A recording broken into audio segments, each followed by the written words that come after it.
What's up, Lollipop? My name is Joe, and in today's video, we might be getting one of the best looking iPhones to date.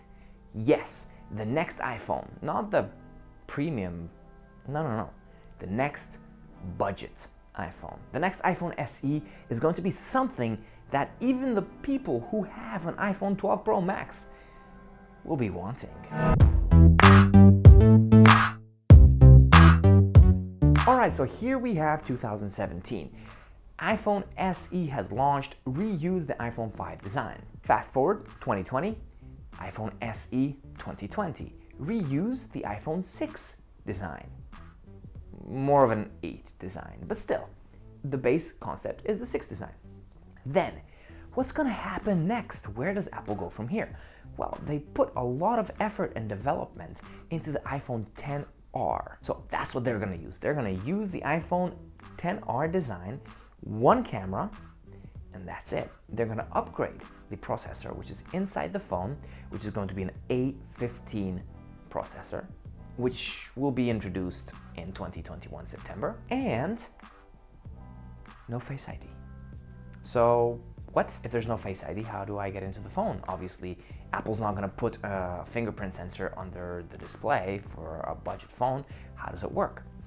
All right, let's go through it. First of all, this year in 2020, September, we're gonna see the iPhone 12s or 13, whatever. And there, the notch is going to be a little bit smaller. The reason for the notch being smaller is that the speaker will be absolutely on the top of the phone. So they have a little bit more space, so it's gonna be a little bit shorter. Now, if that's shorter and that's up at the top, Face ID sensor is smaller. If we don't need a Face ID sensor, what are we left with? Well, just one camera. So we are going to have a hole punch camera in the new iPhone SE 2022 or 2023, whenever Apple decides to launch it. Once we have that, you might think, all right, but I mean, Face ID doesn't work with one camera. You need the sensors.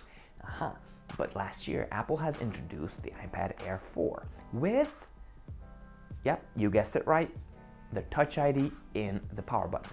We will be getting the Touch ID in the power button, a hole punch camera, speaker way on top, and a full screen display. It's gonna be a little bit like Android.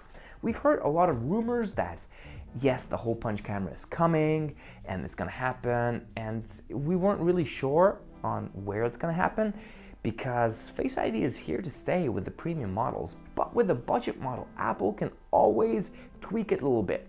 Now, for the people who have upgraded previously to the SE back in 2017, then in 2020, I think that Apple could have sold a lot more iPhone 12 minis if they wouldn't have introduced the iPhone SE 2020 back in March, because all the people who were waiting to upgrade to a budget phone upgraded to that.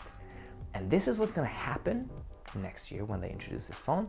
Everybody's gonna upgrade from a lower tier model. Because for $400, you get a beautiful display with no disturbances apart from that tiny hole punch camera. You get a fingerprint sensor in the power button, so it's very easy to use.